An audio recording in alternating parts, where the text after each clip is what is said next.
उत्तम साहित्य का साथ जीवन को उत्कृष्ट वैभव की ओर लेकर जाता है और वही वैभव आपको इस चैनल से प्राप्त होगा, जिसके माध्यम से साहित्य की उत्कृष्ट गाथाएं प्रस्तुत हो रही है।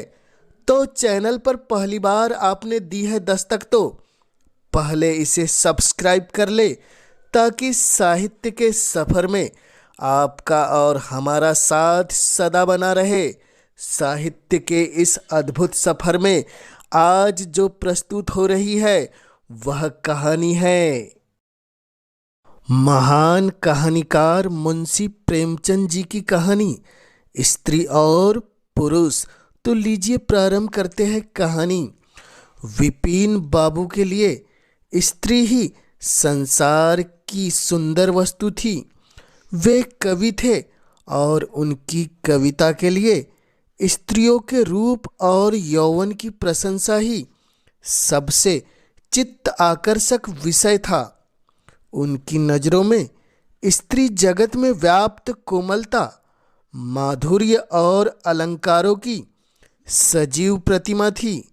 जबान पर स्त्री का नाम आते ही उनकी आंखें जगमगा उठती थी, कान खड़े हो जाते थे, मानो किसी रसिक ने गाने की आवाज़ सुन ली हो। जब से होश संभाला तभी से उन्होंने उस सुंदरी की कल्पना करनी शुरू की जो उसके हृदय की रानी होगी। उसमें उषा की प्रफुल्लता होगी, पुष्प की कोमलता, कुंदन की चमक, बसंत की छवि, कोयल की ध्वनि। वह कवि वर्णित सभी उपमाओं से विभूषित होगी।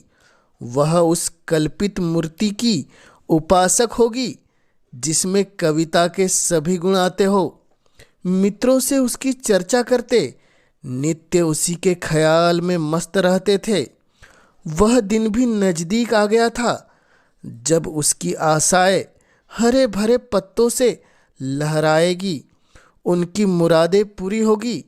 कॉलेज की अंतिम परीक्षा समाप्त हो गई थी और विवाह के संदेश आने लगे थे। विवाह तय हो गया। विपिन बाबू ने कन्या को देखने का बहुत आग्रह किया, पर जब उनके मामा ने विश्वास दिलाया कि लड़की बहुत ही रूपवान और गुणवान है, तब वह राजी हो गए। धूमधाम से बारात निकाली। वधू आभूषणों से सजी हुई मंडप में आई तो विपिन को उसके हाथ पांव नजर आए। कितनी सुंदर उंगलियां थी, मानो दीप सिखाए हो। अंगों की शोभा कितनी मनोहारिणी थी, विपिन फूले न समाए। दूसरे दिन वधू विदा हुई तो उसके दर्शनों के लिए इतने अधीर हुए कि जैसे ही रास्ते में कहारों ने पालकी नीचे रखकर हाथ मुंह धोना शुरू किया कि विपिन बाबू चुपके से वधू के पास जा पहुँचे। वह घूंघट हटाए, पालकी से सिर निकाले बाहर झांक रही थी। विपिन की निगाह उस पर पड़ी। घृणा, क्रोध और निराशा की एक लहर सी उन पर दौड़ गई। वह परम सुंदरी रमणी न थी जिसकी उन्होंने कल्पना की थी। यह एक चौड़े मुंह, चिपटी नाक और फूले हुए गालों वाली कुरूप स्त्री थी। उसे देखकर विपिन का उत्साह ठंडा पड़ गया। हाँ, इसे मेरे ही गले पड़ना था क्या? इसके लिए समस्त संसार में और कोई नहीं मिलता था। उन्हें अपने मामा पर बड़ा क्रोध आया, जिसने वधू के तारीफों के पुल बांधे थे। जब कहारों ने हाथ मुंह धोकर फिर पालकी उठाई तो विपिन ने मन में सोचा, इस स्त्री के साथ कैसे बोलूँगा, कैसे इसके साथ जीवन बिताऊंगा। इसकी ओर तो ताकने से ही घृणा होती है। ऐसी कुरूपा स्त्रियां भी संसार में हैं, इसका मुझे अब तक पता न था। क्या मुंह ईश्वर ने बनाया है, क्या आंखें हैं, मैं और सारे एओ की ओर से आंखें बंद कर लेता, लेकिन वह चौड़ा सा मुंह, हे ईश्वर, क्या तुम्हें मुझ पर ऐसा ही वज्रपात करना था? यह सोच सोचकर विपिन को अपना जीवन नरक सा जान पड़ता था। वह मामा से लड़ा, ससुर को लंबा फर्रा लिखकर फटकारा, माँ बाप से हुज्जू की, और जब इससे शांति न हुई तो कहीं भाग जाने की बात सोचने लगा। आशा पर उसे दया अवश्य आती थी। वह अपने को समझाता कि इसमें उस बेचारी का क्या दोष है। उसने जबरदस्ती तो विवाह किया नहीं, लेकिन यह दया और विचार उस घृणा को नहीं जीत सकता था जो आशा को देखते ही उसके रोम रोम में व्याप्त हो जाती थी।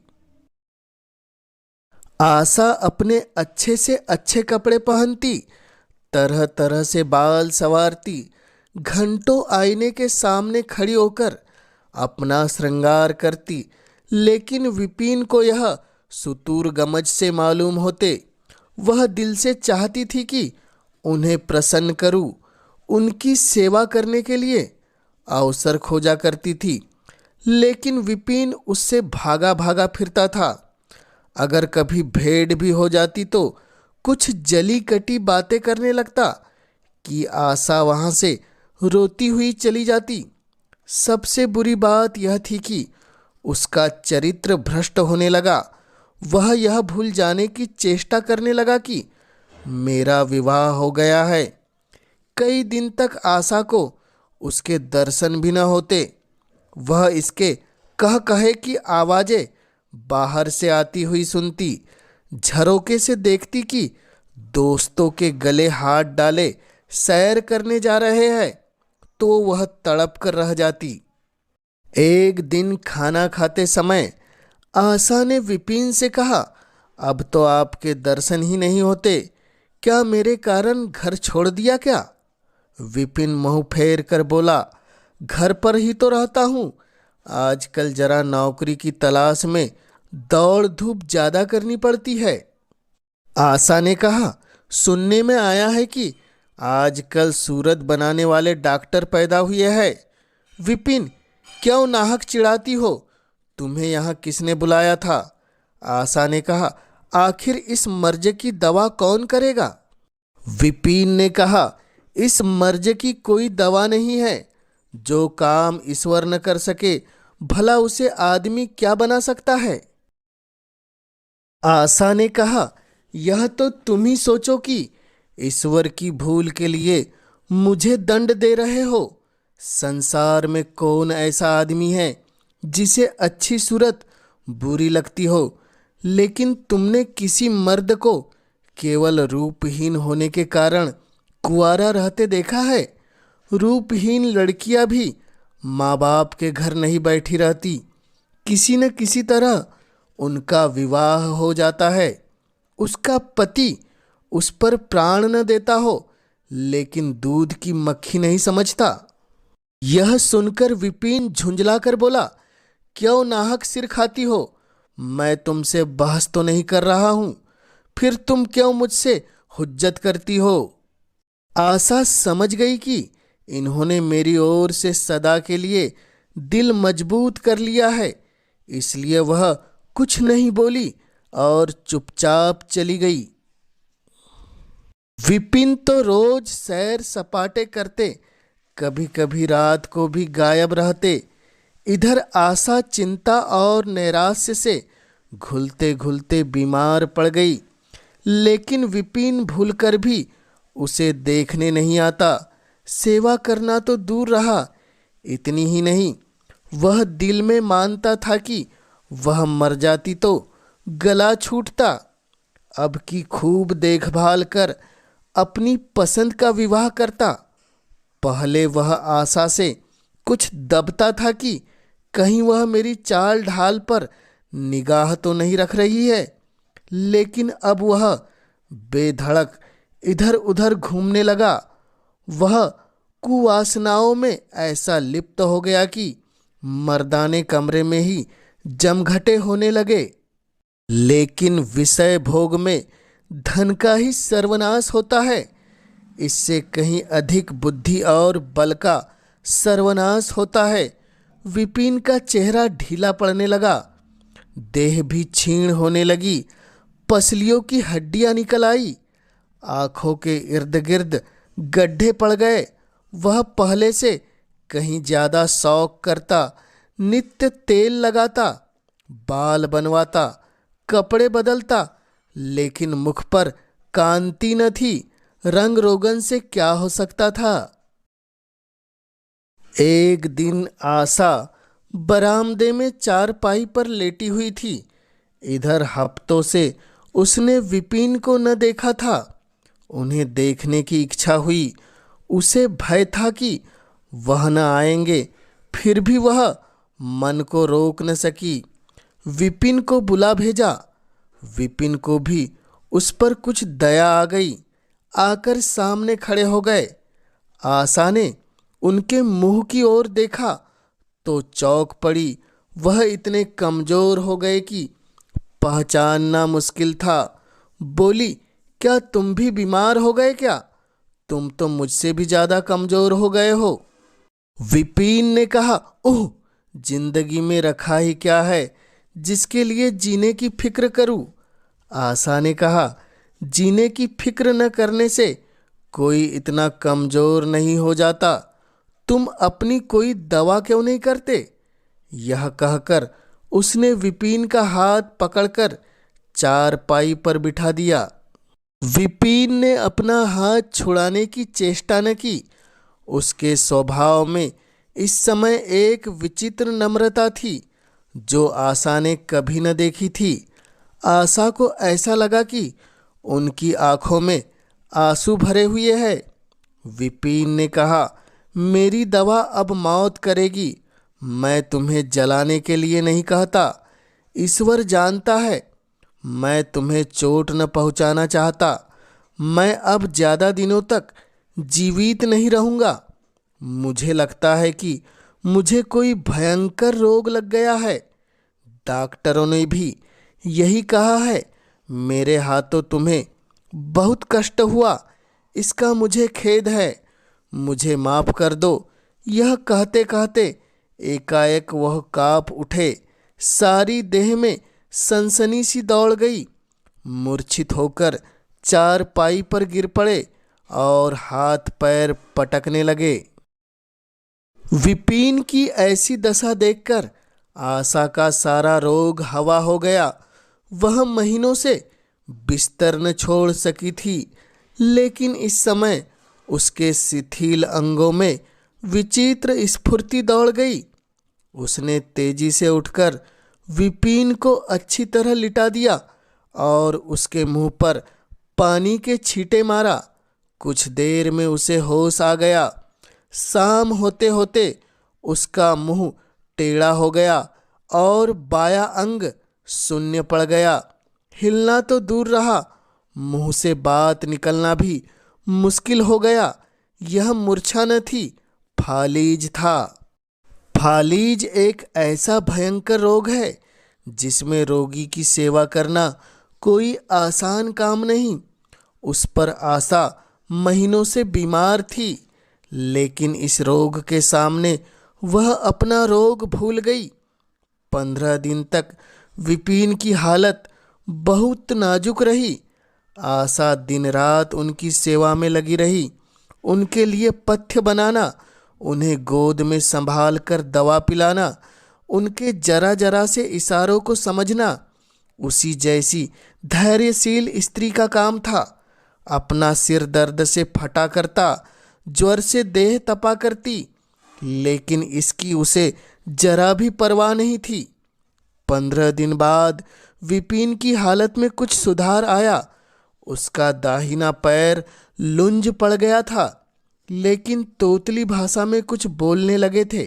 सबसे बुरी गत उनके सुंदर मुख की हुई थी। वह इतना टेढ़ा हो गया था जैसे कोई रबर के खिलौने को खींचकर बढ़ा दे। बैटरी की मदद से जरा देर के लिए बैठे या खड़े तो हो जाते, लेकिन चलने फिरने की ताकत न थी।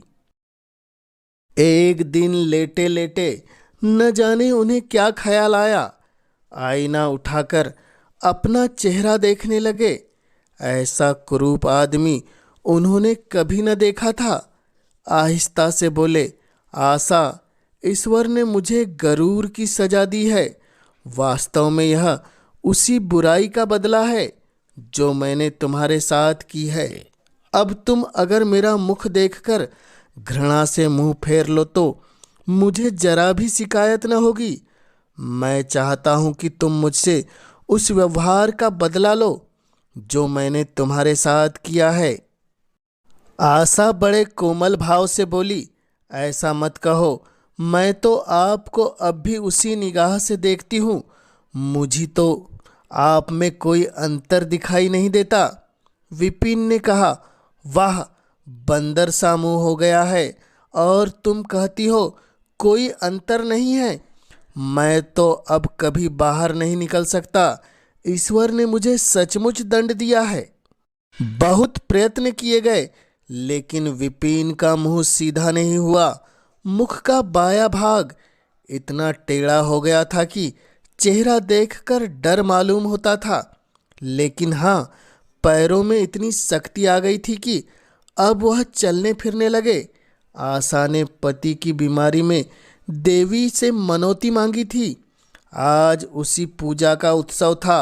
मोहल्ले की सारी स्त्रियां बनाव सिंगार किए जमा थी। गाना बजाना हो रहा था। एक सहेली ने पूछा, क्यों आशा, अब तो तुम्हें उनका मुंह जरा भी अच्छा न लगता होगा। आशा ने गंभीर होकर कहा, अब तो मुझे वो पहले से भी कहीं अच्छे लगते हैं। सहेली बोली, चल झूठी कहीं की। आशा ने कहा, नहीं, मैं सच कह रही हूँ। रूप के बदले मुझे उनकी आत्मा मिल गई जो रूप से कहीं ज़्यादा बढ़कर है। विपिन कमरे में बैठे हुए थे। उनके साथ उनके कई मित्र भी बैठे हुए थे। कमरे में एक खिड़की थी जो आंगन में खुलती थी। इस समय वह बंद थी। एक मित्र ने चुपके से उसे खोल दिया और शीशे में झांक कर विपिन से कहा, आज तो तुम्हारे यहाँ परियों का जमघट लगा हुआ है। विपिन बोला, बंद करो यार। मित्र ने कहा, अरे देखो तो कैसी कैसी सूरतें हैं। तुम्हें इन सब में कौन अच्छी लगती है?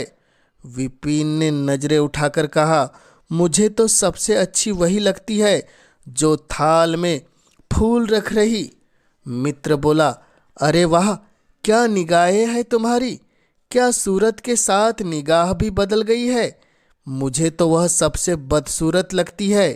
विपिन बोला, अरे भाई, तुम्हें वह इसलिए बदसूरत लग रही है कि तुम उसकी सूरत देखते हो और मैं उसकी आत्मा देखता हूँ।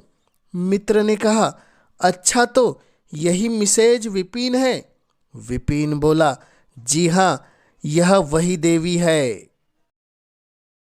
यह कहानी आपको कैसी लगी कमेंट्स के माध्यम से हमें ज़रूर बतलाएं और जन जन तक हिंदी साहित्य की गाथा को पहुंचाने में अपना योगदान देने इस चैनल को अवश्य सब्सक्राइब कीजिए ताकि आपके सहयोग से मैं हिंदी साहित्य की महान रचनाओं को जन जन तक पहुंचाने के लिए हमेशा उत्साहित रह सकूं। आप सभी श्रोताओं का पुनः इस चैनल से जुड़ने के लिए हृदय की गहराई से बहुत बहुत आभार।